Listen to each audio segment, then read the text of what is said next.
今天呢，我们又来找猪了，在这边呢，他们介绍嘛，有2头黑毛猪啊，养在这里，你们去看一下。这里，这有点黑啊。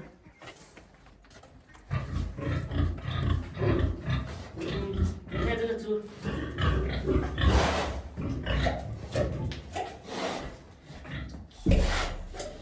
它这里比较黑，看不清楚。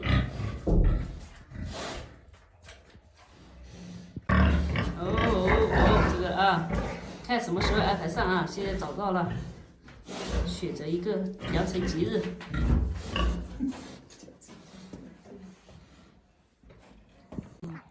这边还有鸭子，鸡土鸭，土鸡土鸭全都有，全是散养的。你看，就是这样的，这边呢，它也全是喂那个熟食的、煮熟的那种啊。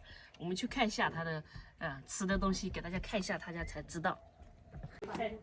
嘿，这里猪粮食在这里，看到没？这是煮熟的。这个是我看一下今天煮的是菜，还热乎的。还热乎的，要不要来一口？土豆有土豆，有玉米，有土豆，有土豆，还有白菜，对，好几种，还有南瓜，对，吃的这是玉米面，还有这个是剩饭，喂鸭的米糠，都吃这些，这边的都吃这些啊，你们放心啊，我也很放心。这个老人在嘛，他也舍不得用电，所以就用，而且用柴火的话也怎么说呢，就是炒菜好吃一点。这柴火，你虽然看老人在家里面收拾的很干净的，是不是？都很干净，真的很干净。那照边上都是干干净净。就是你们土话苗话对嘛，是不是啊？对，苗话。就这个叫什么来着？一下子我也叫不来。这个是野百合，这个泡酒，野百合，SS 什么都有，我们这边。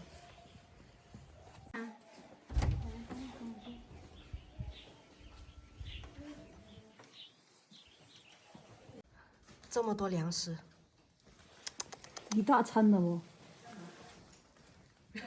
这么多粮食，粮食那个。这些呀，人吃的、猪吃的，还有鸡吃的、鸭吃的，都在这里，全是粮食。这个鸭跑上来了。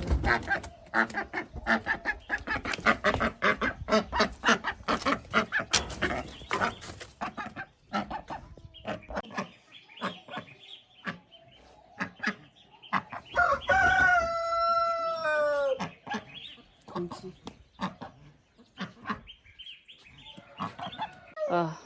这边啊，因为我们这边怎么说呢？好多朋友说喂不喂饲料，其实不喂的，舍不得喂。你喂饲料真的还很贵，自己种的玉米，不要钱，当然是种的时候是花钱了的，但是因为种有玉米有多的，还有那个南瓜、红薯、土豆之类的。他们家一年就是养4头猪，2头黑毛，2头白毛。那2头黑毛呢，我拿下了啊。2头白毛呢，他们肯定自己要留1头过年，然后再卖掉1头。这个他都是为了一年的，就是去年的时候啊，过年的时候杀猪杀好了，他又买了4头过来养，那是有1年的猪，这是肯定，他说是1年，但我看那个重量也是有1年的，而且它全是喂熟食的，没有1年的话，它不会长这么大。你看这些鸭子还蛮多的嘞，他家养的鸭子挺多的，鸡也有，鸭也有。